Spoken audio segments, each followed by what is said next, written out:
नमस्कार, FM news देख रहे हैं। आपके साथ मैं हूं आस्था श्रीवास्तव। बढ़ते हैं खबरों की ओर। ऊधम सिंह नगर की पंतनगर स्थित जीबी पंत यूनिवर्सिटी मुख्यमंत्री धामी पहुंचे हैं, जहां पर परिसर में स्थित सेवा पखवाड़े में उन्होंने शिरकत की।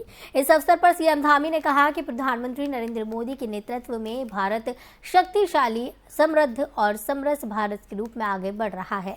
आज विश्व स्तर पर भारत का मान सम्मान एवं स्वाभिमान बढ़ा है। प्रधानमंत्री का जन्मदिन सेवा पखवाड़े के रूप में मनाया जा रहा है। इस अवसर पर पूरे राज्य के अंतर्गत स्वच्छता, रक्तदान, संगोष्ठियां एवं सेवा के अन्य कार्यक्रम किए जा रहे हैं। इस दौरान विधायक शिव अरोड़ा, पूर्व विधायक राजेश शुक्ला, भाजपा जिला अध्यक्ष विवेक सक्सेना, मेयर रामपाल सिंह, प्रदेश मंत्री बीजेपी विकास शर्मा, डीआईजी नीलेश आनंद भरणे, जिलाधिकारी युगल किशोर पंत जैसे कई लोग मौजूद रहे।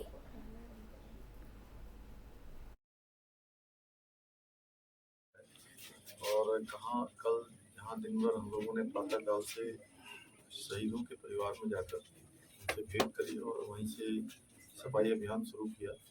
उसके बाद रक्तदान के कार्यक्रम पूरे दिन भर चले हैं पूरे राज्य में। फिर टीबी उन्मूलन को लेकर जो हमारे देश के प्रधानमंत्री जी ने टीबी मुक्त भारत अभियान प्रारंभ किया है, उस पर भी हम लोगों ने 2024 तक, भारत सरकार ने लक्ष्य लिया है 2025 तक हम टीबी मुक्त करेंगे। हमने उत्तराखंड के लिए लक्ष्य लिया है, जहां 15,000 से अधिक हमारे टीबी के क्षय रोगी हैं, उनको 2024 तक पूरी तरह से मुक्त करेंगे। इसी प्रकार से हमने यहाँ संकल्प लिया है कि हम ड्रग्स फ्री उत्तराखंड बनाएंगे। इस दिशा में भी हम आगे बढ़ रहे हैं।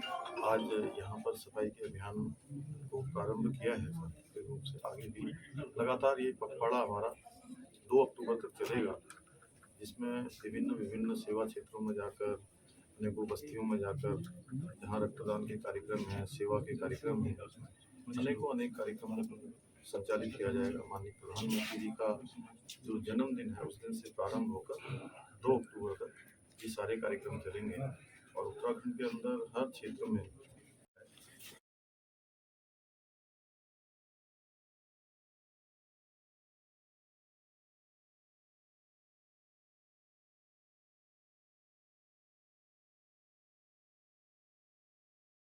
समाज सेवी पूर्व राज्य मंत्री आकिल अहमद ने पत्रकारों को एक विज्ञप्ति देकर अपना बयान जारी किया है। उन्होंने विवादित बयान दिया है। उन्होंने कहा कि उत्तराखंड राज्य 2000 में अलग हुआ था। उसके बाद नित्यानंद स्वामी को छोड़कर भगत सिंह कोश्यारी, एनडी तिवारी, भुवन चंद खंडूरी, डॉक्टर रमेश पोखरियाल निशंक, विजय बहुगुणा, 5 मुख्यमंत्री पर करोड़ों का कर्ज, सरकारी कोठियों के कर्ज माफी को लेकर मुख्यमंत्री को राहत देने के लिए एक अध्यादेश राज्यपाल को भेजा गया है, जिसकी राजभवन ने मंजूरी दे दी है। राजभवन की मंजूरी के बाद अध्यादेश विभाग को भेजा गया है।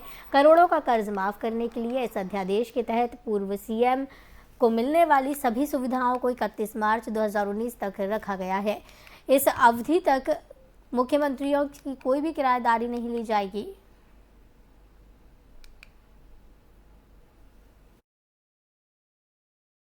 लगभग 22 साल हो चुके हैं और इन 22 सालों में सन 2000 में उत्तराखंड राज्य अलग हुआ, तब से लेकर अभी तक तकरीबन 9 मुख्यमंत्री बदले गए, जिसमें कुछ लोगों ने, कुछ मुख्यमंत्री 3 साल रहे, कुछ 4 साल रहे, कुछ 2 साल रहे। इस तरीके से मिला के 9 मुख्यमंत्रियों का कार्यकाल रहा। अब 9 मुख्यमंत्रियों का जो फैसिलिटी उनको मिली हुई थी, जो कोठियां, सरकारी बंगले उनको दिए हुए थे, उनका जो किराया है वो सरकार, उत्तराखंड सरकार माफ करने जा रही है। जबकि रकम इतनी ज्यादा है कि वो रकम अगर किसानों के कर्जे माफ करने के लिए सरकार देती, अच्छा होता। पूरी फसल किसानों की इस बार बर्बाद हो चुकी। किसान सर पकड़ के रो रहे, लेकिन सरकार के पास 1 रुपया नहीं देने के लिए। लगभग 22 साल हो चुके हैं और इन 22 सालों में पौड़ी शहर के बस अड्डे के समीप माल रोड पर स्थित भू धंसाव को लेकर स्थानीय लोगों का आक्रोश उस समय बढ़ गया जब लोक निर्माण विभाग के अधिशासी अभियंता दिनेश चंद्र नौटियाल द्वारा इस भू धंसाव के ट्रीटमेंट के रूप में इस बार फिर से मिट्टी पत्थर डालकर लीपापोती की गई। स्थानीय लोगों ने आरोप लगाया है कि विभाग के कर्मचारियों के द्वारा उनके साथ दुर्व्यवहार किया गया। जब मीडिया ने उनसे सवाल पूछा तो मीडिया को इस बात की गारंटी देने लगे कि इस पर कोई हादसा नहीं होगा, ये मैं लिख कर देता हूँ। पूरे प्रकरण में मीडिया को बाइट देने से भी इनकार कर दिया। इसके बाद विभाग द्वारा यहां मोटी पत्थर डालने का काम किया गया। साथ ही भू धंसान स्थल के चारों ओर चिन्ह भी लगा दिए गए, जिस पर सड़क पर लीपापोती का आरोप लगाती स्थानीय जनता के विरोध को देखते हुए विधायक पौड़ी राजकुमार पौड़ी और कोतवाल भी मौके पर पहुंचे।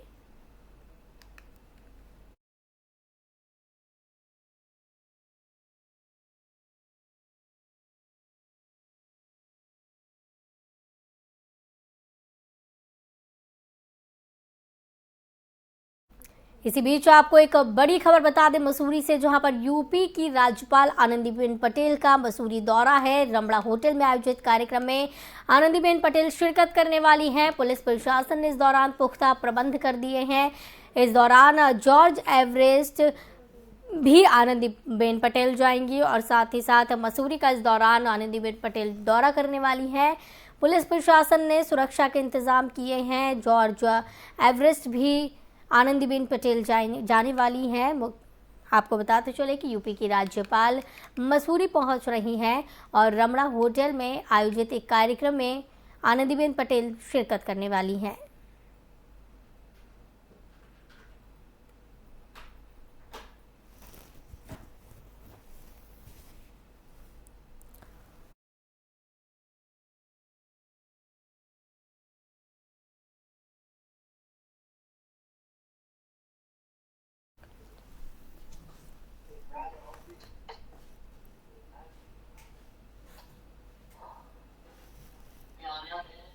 इस खबर की तमाम जानकारी के लिए हमारे साथ संवाददाता सुनील सोनकर मौजूद हैं।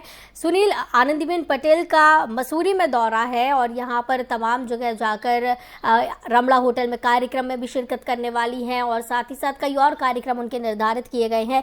क्या कुछ कार्यक्रम उनके तय किए गए हैं? कब तक मसूरी में रहने वाली हैं? ऐसा देखिए, अगर बात करी जाए तो उत्तर प्रदेश की राज्यपाल आनंदीबेन पटेल आज सुबह से ही मसूरी के भ्रमण पर है। 3 दिवसीय उनका ये मसूरी दौरा था। इससे पहले वो लाल बहादुर शास्त्री प्रशासनिक अकेडमी में एक कार्यक्रम में शिरकत करने पहुंची थी। उसके बाद आज सुबह से ही मसूरी के विभिन्न पर्यटक स्थलों का वो दौरा कर रही है। सुबह के समय उनके द्वारा गांधी चौक से लेकर मसूरी शहीद स्थल तक उनके द्वारा गाड़ी से दौरा किया गया। उसके बाद वो मसूरी के घंटाघर पहुंची, जहाँ पर उनके द्वारा मसूरी हेरिटेज सेंटर पे मसूरी के कई ऐतिहासिक जो चीजें हैं जो वहां पर सजोई रखी है उनका दीदार किया। वहीं उन्होंने मसूरी के इतिहास के बारे में भी जाना। वहीं उसके बाद उनके द्वारा 4 दुकान और लाल डिब्बा भी भ्रमण पर करने पहुंचे और वहां से हिमालय श्रृंखला का जो अद्भुत नजारा है उसको देखकर वो अभिभूत हो गई। और उसके बाद वो इस समय मसूरी के कंपनी गार्डन में है और वहां से कंपनी गार्डन के दीदार करने के बाद वो मसूरी जॉर्ज एवरेस्ट जाएंगी। रात को वो मसूरी के होटल में विश्राम करेंगे और कल सुबह उनका वापसी उत्तर प्रदेश जाने का कार्यक्रम है। जी, आनंदीबेन पटेल जब यहाँ पर पहुंची, इस दौरान क्या कुछ सुरक्षा के प्रबंध किए गए हैं? पुलिस प्रशासन कितनी सतर्क नजर आ रही है?